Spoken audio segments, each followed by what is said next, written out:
down, had 2 shots and a beer league. Hey, how are you? Pretty good, and how are you? Good, good. That's the advantage, you can do that. Okay, so we are on agenda item number 6. Consider retaining Ellers and Associates, or are we on 5?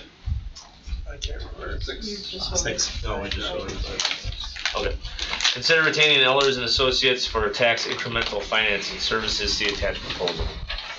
I'll make a motion that we do retain Ehlers and Associates to for the tax incremental financing services. Per attached proposal. I will second that. Motion and second to approve Ellers. Any discussion?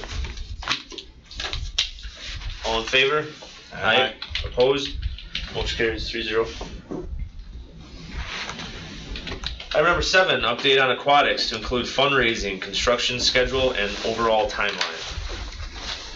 All right.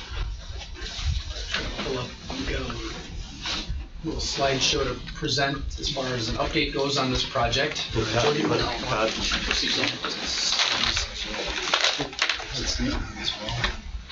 want that seat. Here, we can pull it over here, wherever you want. Save your neck. All right, well, thanks for scheduling a special meeting to discuss this item and to get an update on the project. There's a number of folks in the room that are supporters or have engaged on the project, so in particular the youth council members, want to thank them for coming on a night where you probably could be working on homework or something else, but want to thank you all for engaging on it. So many have said, well, what happens in Wisconsin Rapids without a swimming pool? This happens in Wisconsin Rapids without a swimming pool. I was out on a run one night on the 20th of August, and these 2 little guys were swimming in the river. And you know, they saw me take a picture, of course, as they were looking up, but no parents around. They could have been all of 6, 7, maybe 8 years old. But that's, of course, what happened before we had swimming pools and what happens today when we don't have swimming pools. And we know that's not ideal, not that the river is completely unsafe, but it's pretty unsafe if you don't have swim education or aren't supervised. And so, of course, we want to talk about how we hope to solve that here in the city. Here's the city's first pool back in 1913, which was a gift of George W. Meade at the time.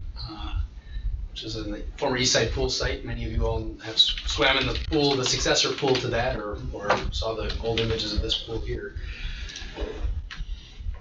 And so over the course of the last 2 years, when we really kicked off the most recent iteration of this project, the council and staff and I worked off of a set of guiding project objectives. And I felt that it would be beneficial for all of us to walk through those again tonight, so we're all up to speed on what do we seek to design and what do we seek to create for a project.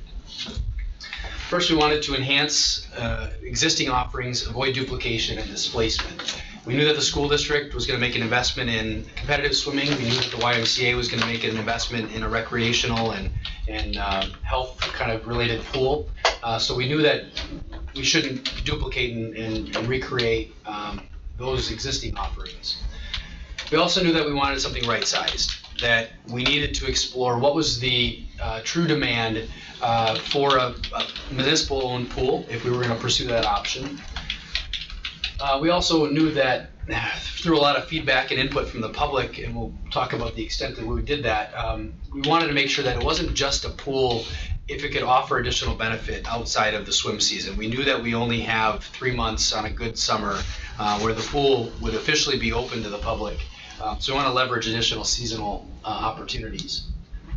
Promote community interaction, diverse recreation and fun. That when you're building pools, as Burbach told us back in 2016 and 2017, you can build a whole different a number of pools, right? Recreational pools, swimming pools, competitive pools, but the city pool really should be about recreation and fun and community interaction as well.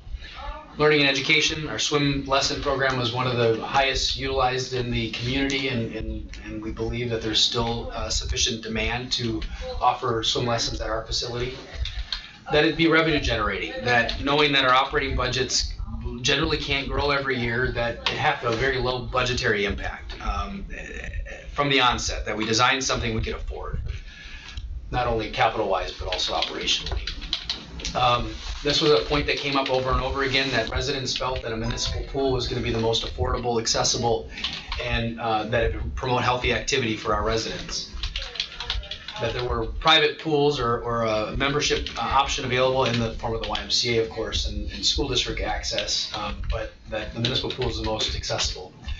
Also program across the age strata, that our pool shouldn't be just a young tot, it shouldn't be just a family, but it should serve all ages and generations and demographics in our community. And then we think regionally in destination. We know that Whitterfield is a major destination in our region already. Statistics from the Raptors, from a analysis that they did of where their ticket sales are going, there's a significant amount of their attendees that do not live in the 54494, 95, 5769 zip codes, and that Stevens Point and Clover and some other markets are drawing, and of course visitors from their visiting team, but that are drawing attendees from outside our area. So to address the scale and scope, those of you that were in the room that were a part of those discussions when we contracted with Burbach early on, we had Burbach do a demand analysis. And with that demand analysis, and Joe can talk a little bit more about it, but in short, it took the census data, the statistics about who's living in our region as we define it, so the quantity of people and the age stratification across the demographics, right? Under 18, over 18, etc. On up. Burbach stated that our community could support an 18,000 square foot facility.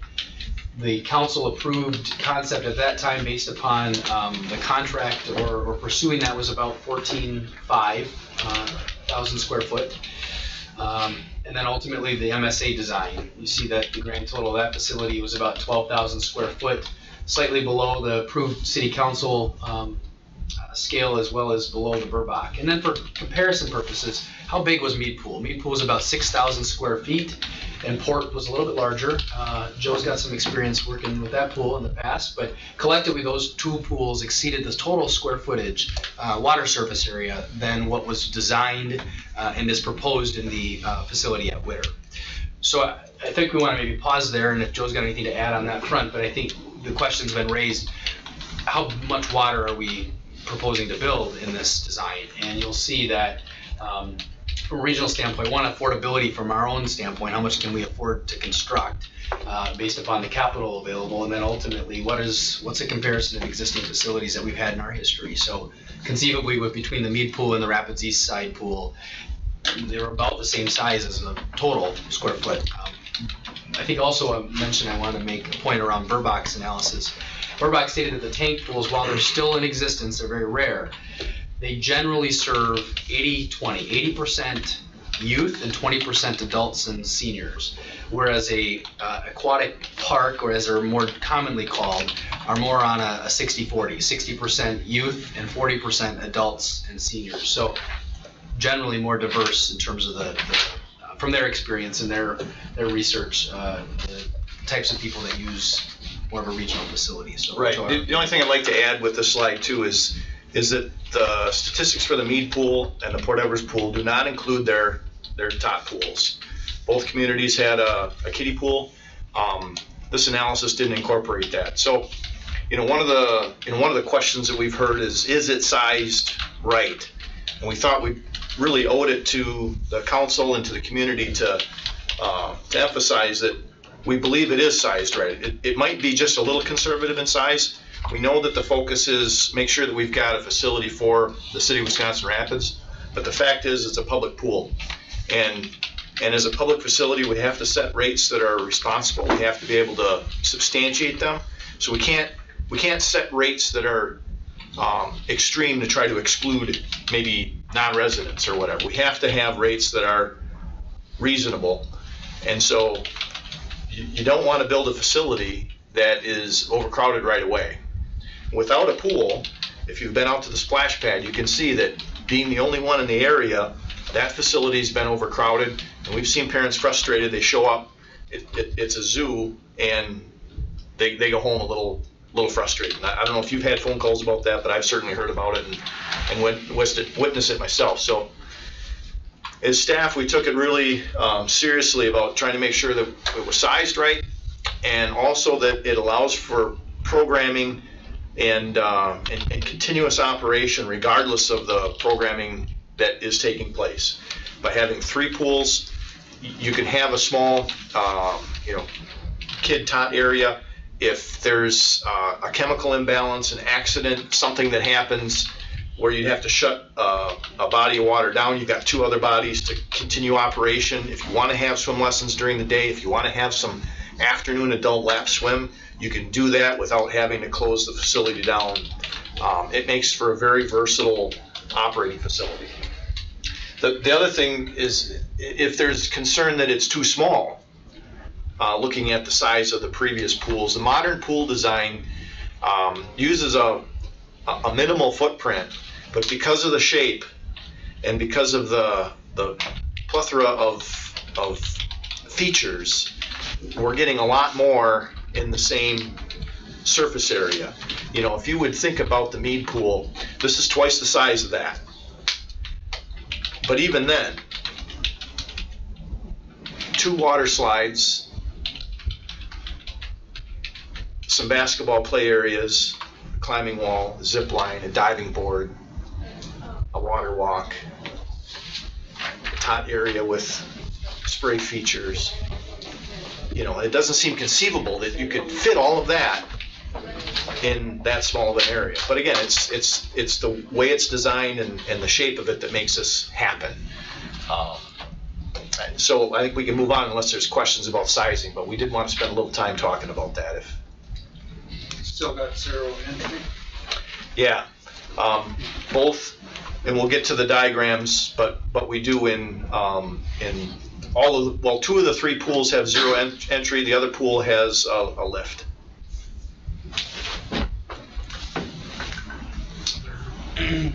Questions on this slide or comments before we move on?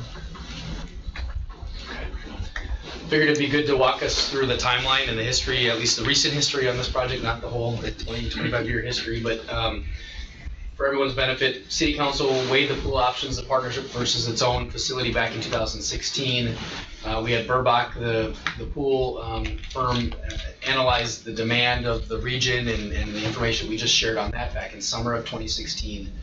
The council in August of 2016 decided to pursue a regional scale at Witter, and then shortly thereafter in October of 2016 to pursue the preliminary design, the development of the construction documents, really for a pool that was at about an $8.5 million price tag, and that was the pool amenities. And we'll get into the project budget, but that was what set in motion the design conversation. City staff and Alderperson Rayom, and then at the time Alderperson Ferkey, sat in monthly meetings, all-day meetings with the design firm between January of 2017 and summer of this year, and we've wrapped that up.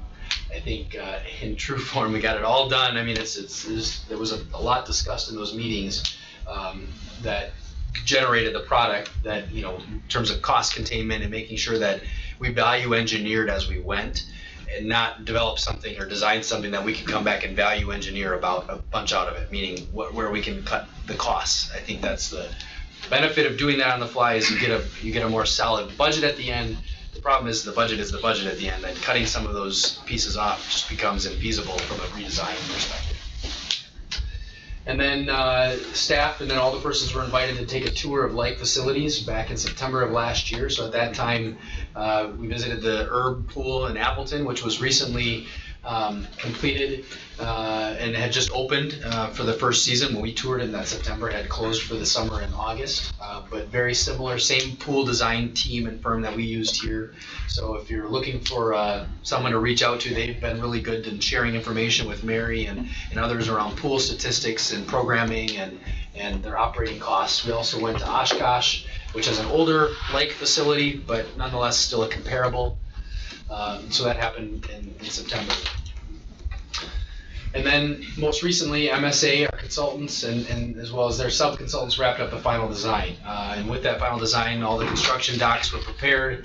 They've now submitted their their plan set for state approval, and that's going to happen over the course of the coming weeks and months based upon the state's schedule of their review.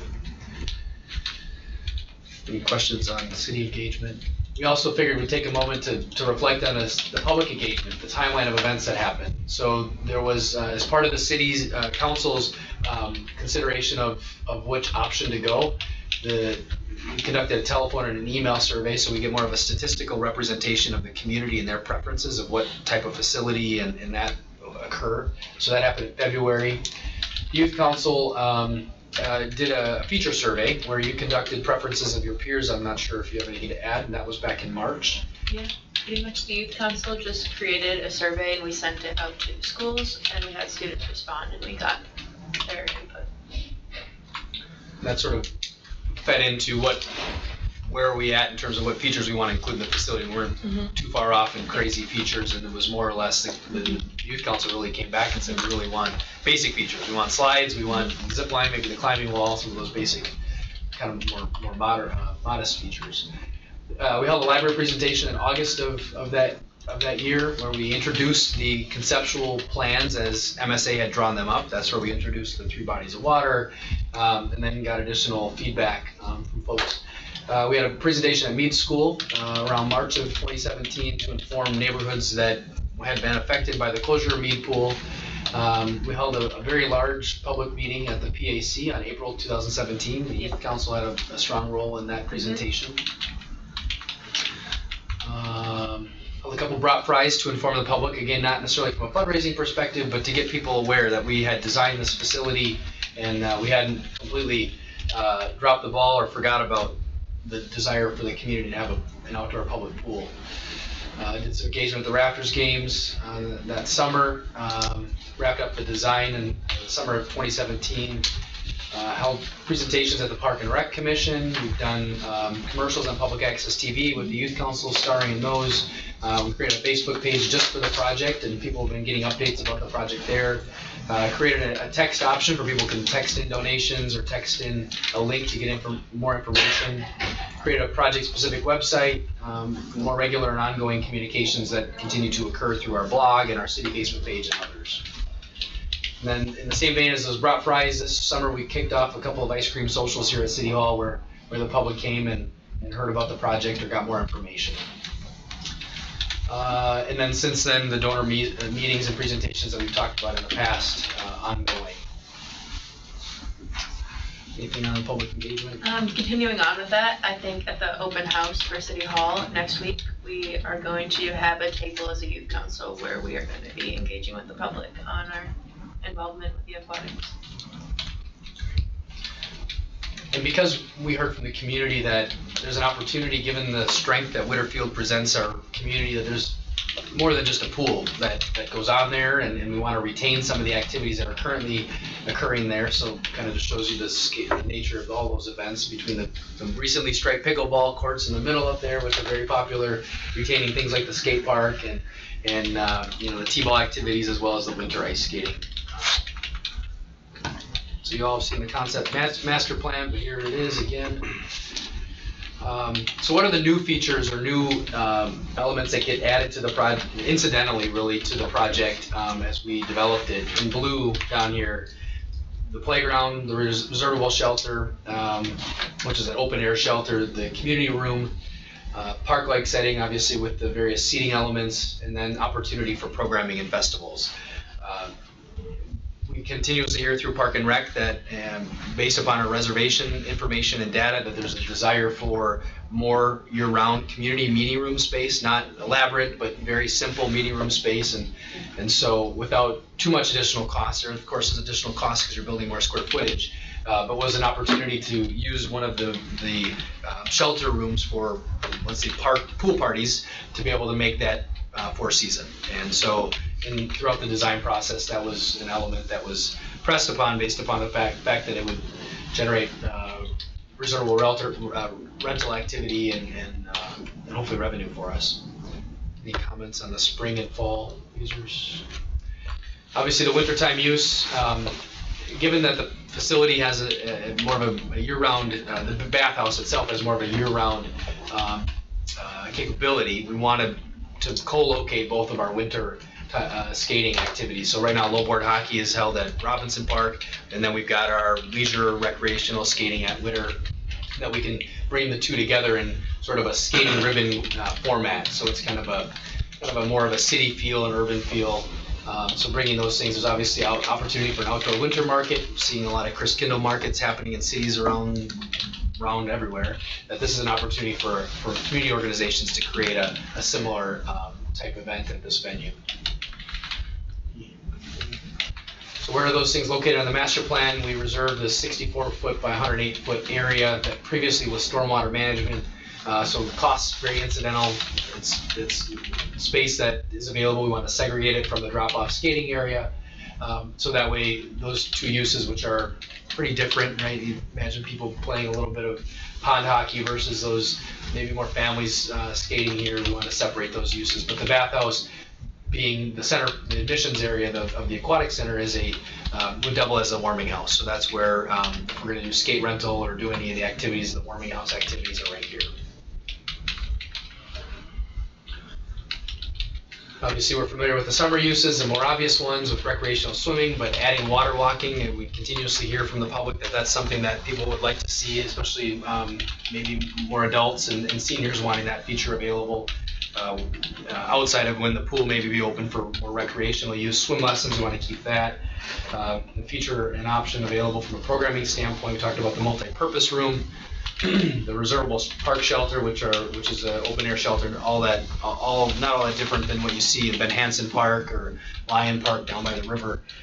Similar type things. Concessions, obviously that's these facilities cash flow because of concessions. I mean, there's obviously an element of gate pass access, but concessions being a good portion of it. Any comments, questions on that so far? So now we'll get into the three bodies of water and their segregation. The first being the one on the left that we'll walk through. That's what is considered as more of a tot pool with the basic water walking, which is a shallow, it looks like a lazy river, but it doesn't have the lazy river elements in it as much as more of the intermediate lazy river, but great for parents walking their kids through the water. The tot slides on the right-hand side. And then another view from the other side of the pool was the zero depth entry that was just pointed out, as well as some of the more active play features. So and then more this is actually a bench for parents to sit on with their kids, in addition to obviously the pool wall.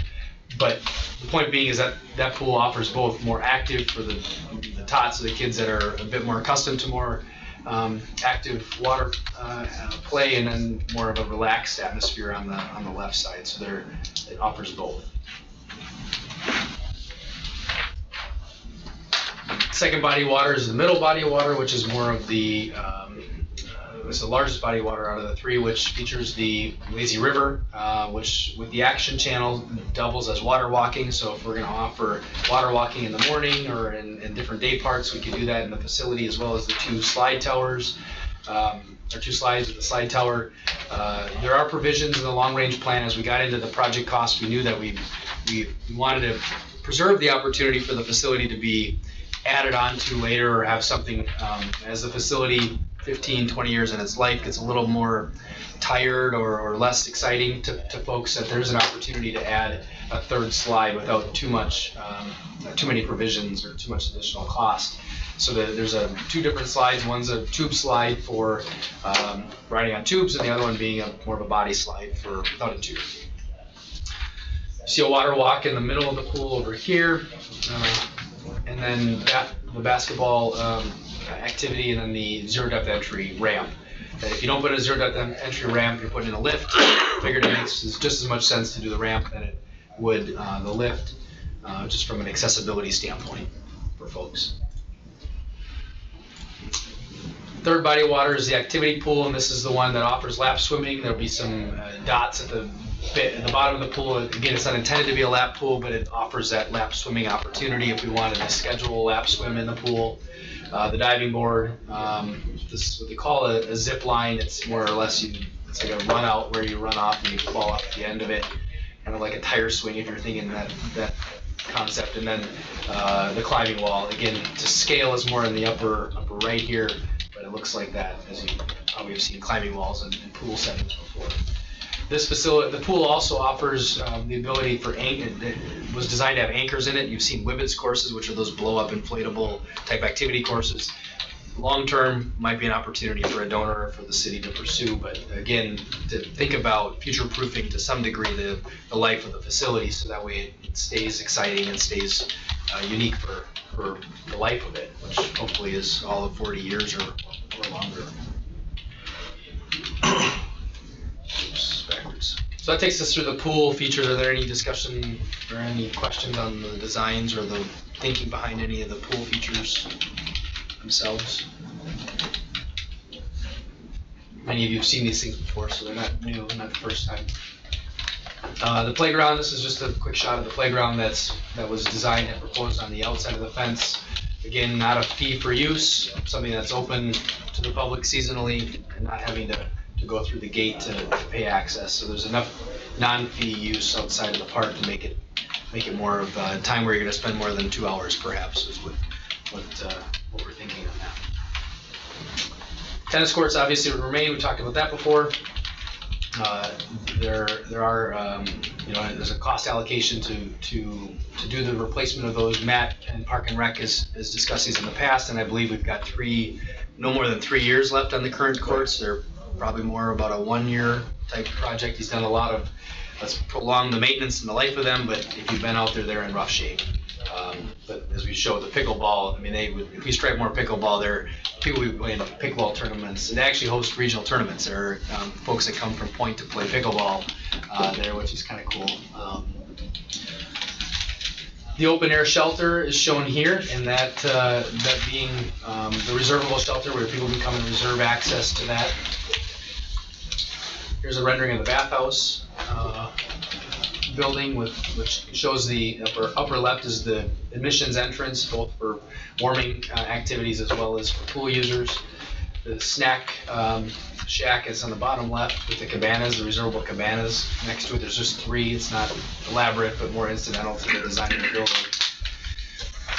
Concessions being located both for pool users as well as park users, so we've got ability to continue to generate revenue while there are special events happening at the park, or frankly the wintertime use if we decided to offer limited concessions at that point as well.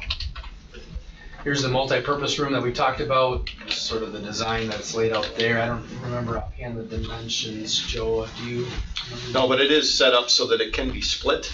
There could potentially be two users. There's a wall that would cross, right where the cursor is.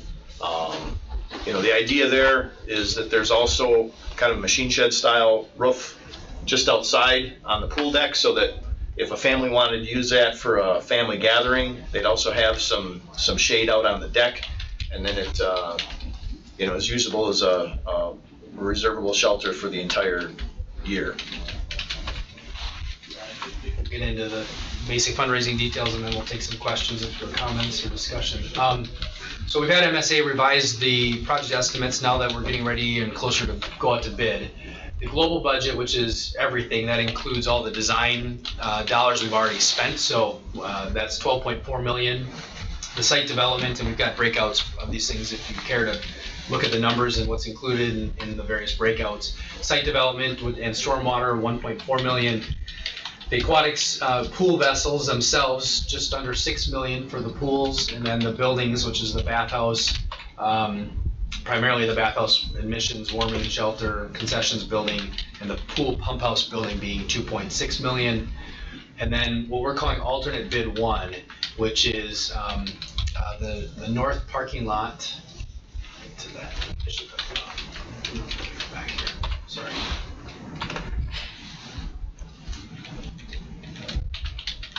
The north parking lot, which is the parking lot to the north of the facility, is included in alternate bid 1. The playground, the tennis courts, and the open air shelter. The one other thing that we didn't mention is that there's also a small water fountain feature that's you can call it a miniature splash pad, but it's a fountain that'll have also some lighting, so that it'll be an evening attraction It could be set on a timer or also set on a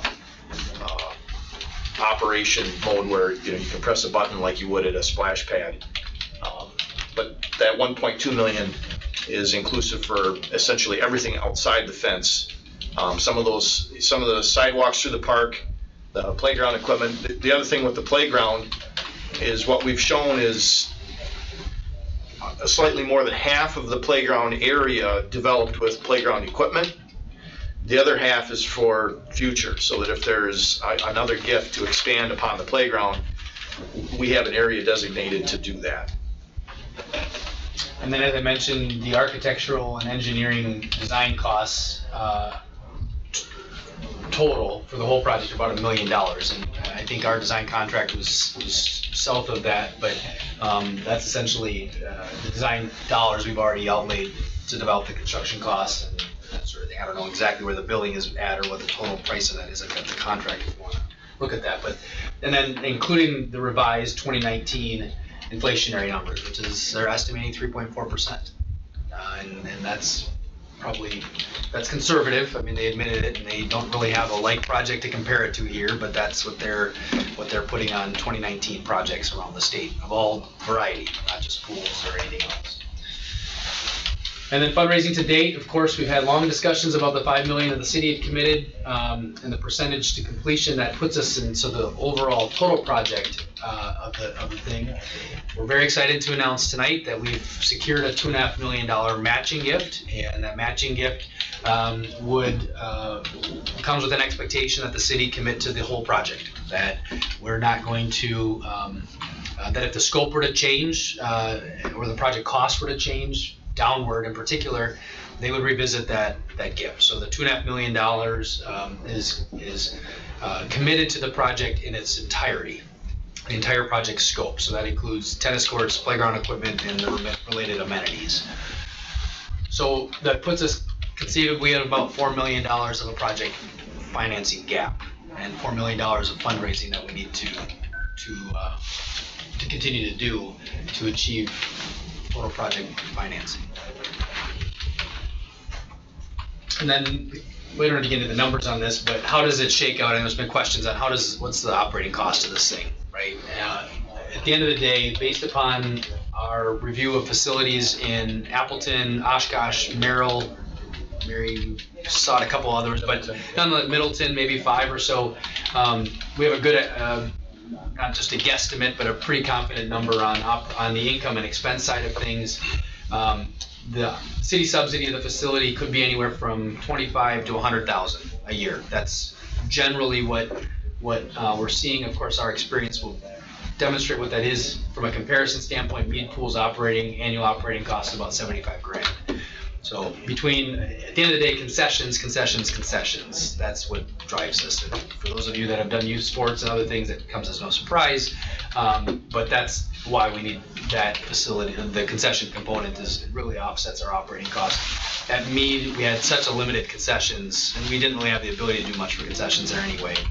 Whereas this facility has been designed with the intent that concessions are going to generate substantial revenue for us.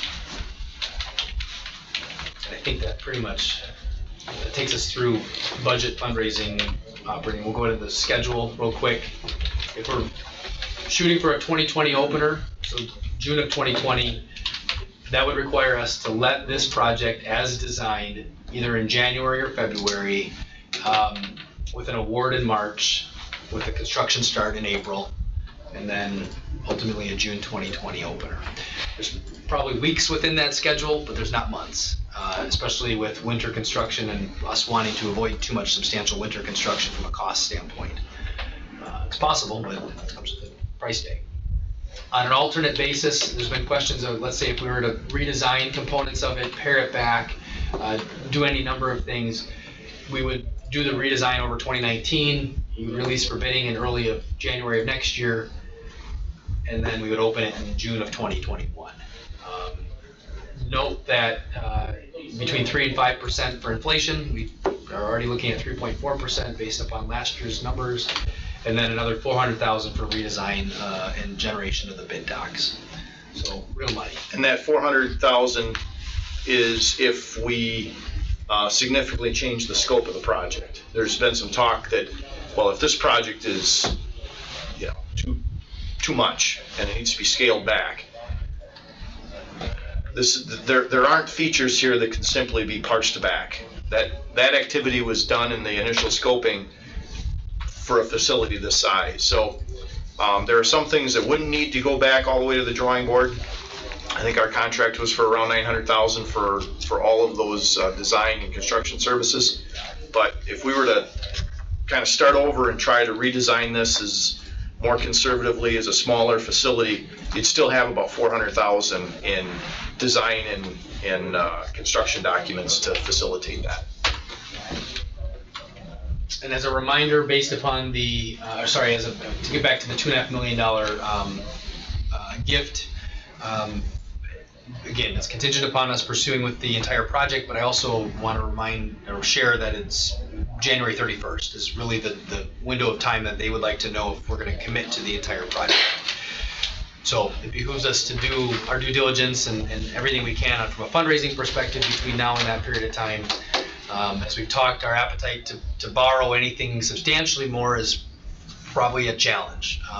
But to the extent that we can secure pledges between now and that period of time or whenever ultimately is. So the schedule is really twofold. It's the gift to the project as well as schedule, right? If we have to fundraise now for 6 months, for example, from a lead gift or major gift standpoint, that really challenges our ability to open it in 2020.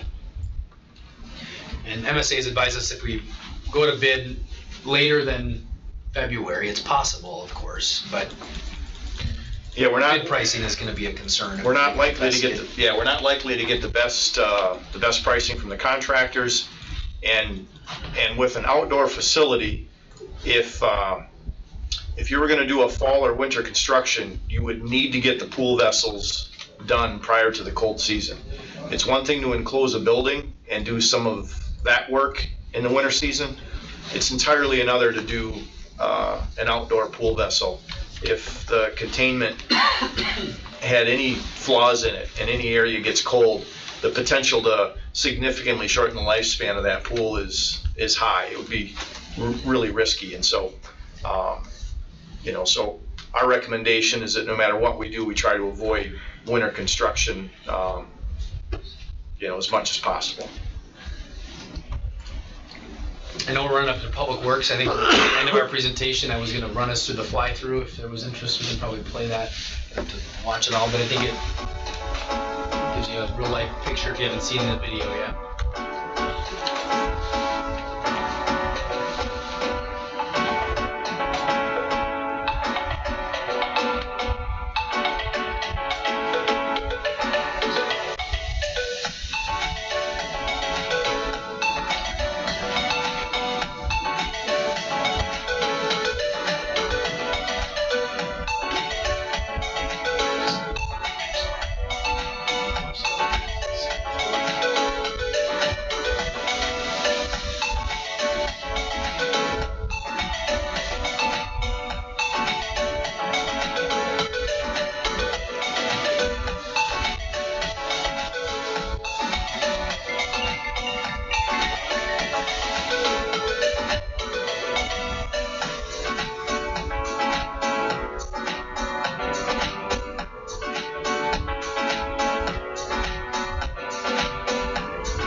tried to get the finance committee members' faces on some of those bodies, but they wouldn't do it for free, so he didn't have them do that.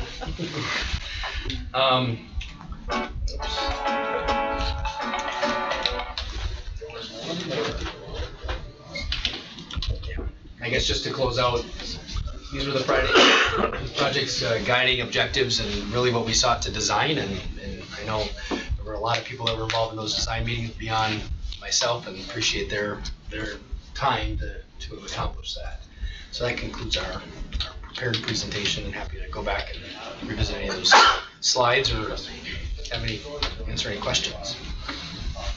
So I guess realistically, so everybody understands, we need to come up or identify $4 million before January 31st to receive the to agree to receive the $2.5 million grant. Yes. Correct.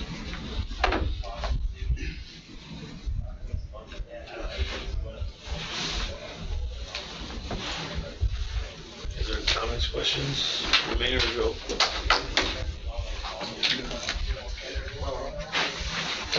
I'd say too, we did look at some numbers as far as the annual cost of having the pool, what the revenues will come in, and what it costs to operate it.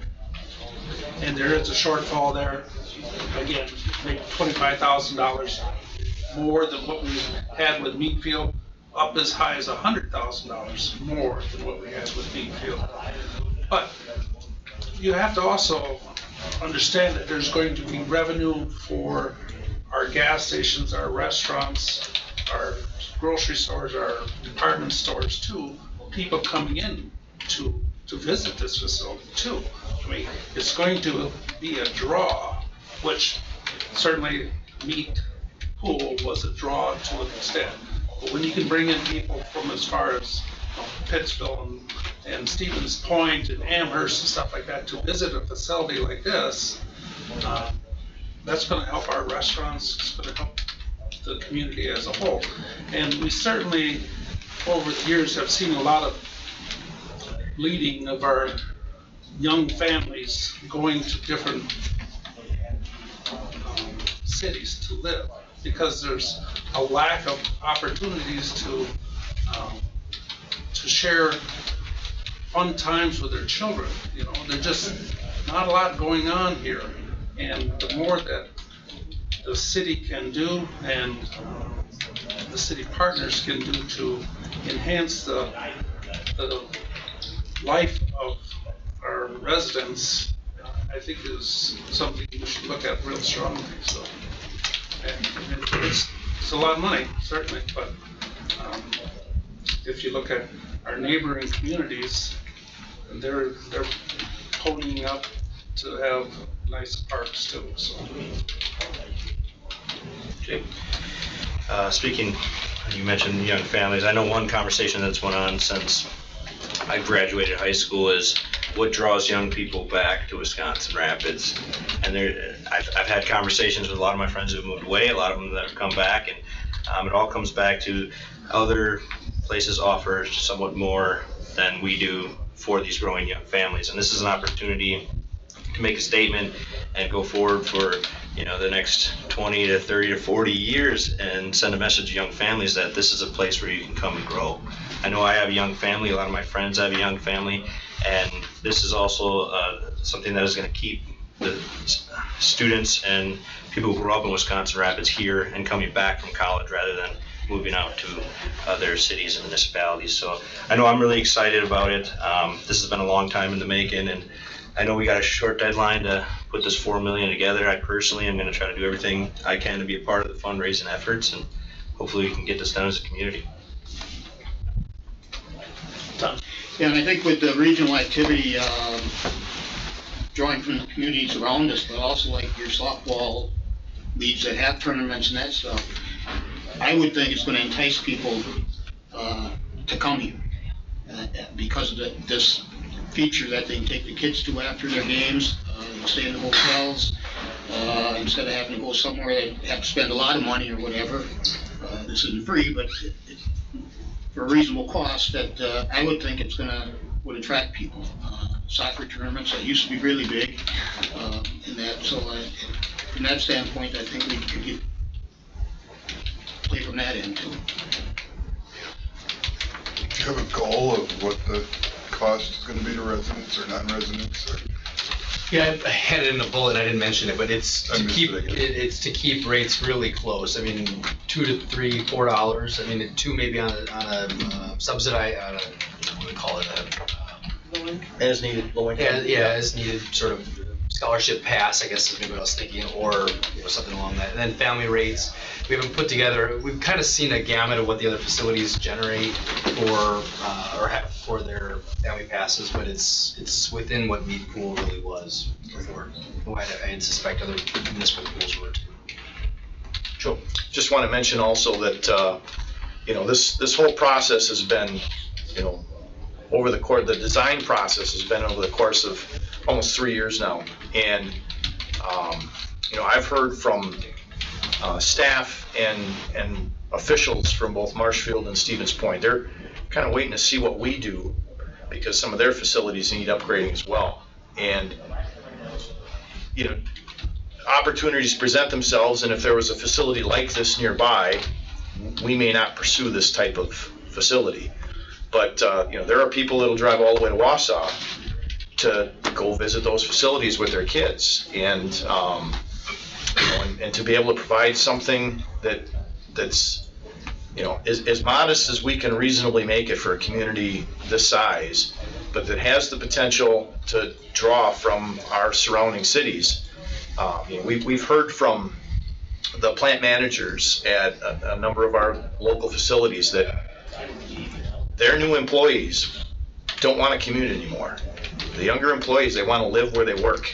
And we've been asked, the mayor and I attended a meeting, it was a few months ago, and that plant manager asked, what is the city of Wisconsin Rapids doing to help promote those quality of life features, housing, apartment housing for someone starting out that's not ready to buy a house, these quality of life type features, because they're looking for employees, and part of the challenge now is because people would prefer not to commute as far.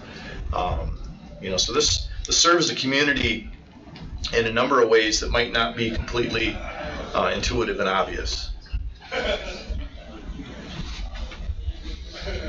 Yeah, if I could just echo your comments a little bit, Joe. I'm liking what I'm hearing. I'm just hoping we're going to continue with this. I know we'll get more donors and continue. I don't want to. I'm for one. I think at the time I said let's do a $16 million thing, but I'm for one that we need this. Okay, look at what Nine Dragons is doing in here. That's 3 miles away. They're adding millions and millions of dollars to the mill, more jobs. Firstle's doing well. They're going to do the same thing. There are going to be more jobs. We got to enhance this community. I mean, I don't know how else you can say it. I think everybody's saying the same thing, so we got to push it. You guys got to push it. I'll push it from folks I know, but we got to push it.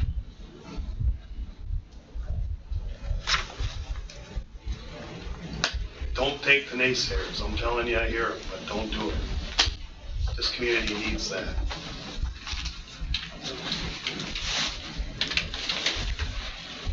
Any other comments? I mean, I think the $2.5 million is a validation that the project is feasible and it's desired by the community. Let's just hope that the $4 million is there to bring it across the finish. I think we've all been involved in various planning exercises. Tom was probably the only one on the city council for all those planning exercises in the city, and I've said it before. Tom's not leaving until this is done. And so I think it really get it for next year to open in 2020. My term's up in 2020. He wants to lift. You can turn the first shovel of dirt on this thing once it gets going. But it's the city's 100th, it's the city's centennial in 2020 as Wisconsin Rapids. I think it goes a long way to saying the city's 100 years of existence as Wisconsin Rapids to ultimately have this amenity back for our residents again. It sets up at least the next 25, if not the next 50. And we're all gonna be gone in some fashion in 50 years, but to have the foresight, and maybe, I'm not necessarily saying it because I know how challenging it is for us to step up and to raise our ante, but if we have to, we may have to. If we come up $500,000 short or $1 million short, man, I sure hope that we think long and hard about doing that. I hope that we don't have to, but that might be the case. All right, thank you. Thank you. Agenda item number 8 is set next meeting date. I'm gonna assume the 8th. First, no. I can't. Second Tuesday. First is No. Well, the first one. Yeah, right. Yeah, so we Yeah. have to January 8th, right? I don't think we want to come in here today. I don't have. Okay. I mean, I could do. Yeah, I can do Next any. week, following one Yeah, I Tuesday. can do the following week. That's full. Wouldn't that be full council? Thanks for being here, Mary. Oh, The 15th is full council. Yeah. Anyway, I'll make whatever work the week before. Well, can we meet the 2nd or the 3rd? Is that? Yeah, I can pull. yeah, we can do it Wednesday. Or, wait a minute. I can find somebody to sit in that meeting if you guys. I'm I only can't, gonna I can't do the second, but I don't know if we're gonna have, I mean, the problem with having a fellow holiday, Can we meet early before? Well, we didn't have much of an agenda items. Because then you Do you know get anything out there other than what we've I mean, I think, Currently working on, yeah. yeah, I think this would probably be one of the agenda items is, I know, but for the 3rd. Oh, no, I don't know if anything that has to be on, you're asking like that Well, week. because it's the first Tuesday is obviously New Year's Day. We're New not Year's coming Day, in. yeah. So we're thinking, Jake can't make it the 8th. So then we're thinking the 2nd, 3rd, but I don't know if we're gonna have many agenda items to do something. Ready for that meeting, yeah, that's gonna be the tough Unless you part. have someone, Well, for our ordinance, I mean, I guess Jake could seek a replacement. yeah. Yeah, you can see a replacement or join via phone if that's a, you said you have a work conflict. Yeah, we got dinners and I'm on the clock. I mean, Lee has me sitting in for other work tonight, so he can find somebody to sit in. So be in your. CTD. All right, yeah. CTD. I mean, that's, I mean, It's your prerogative. yeah, I mean, we understand. I mean, what do we think is going to be on the agenda? Good, or you? Well, right now, we don't really have anything, but depending on other things. All right, well, I'll take care of that then, I guess, schedule it. Okay. There is a HR meeting at 4 PM. So 5 PM usual time, or? I mean, Meeting at 4? you know, it's Cold in the council chambers, it's always hot in here. It's, yeah. Eight. Okay, so then the last, To sweeten everybody up tonight. 5 PM. So the last agenda item is adjournment. So that way no one feels guilty about having too many there. Hey, how are you doing? Took care of us. I'll second. Motion second to adjourn, all in favor? Aye. We stand adjourned.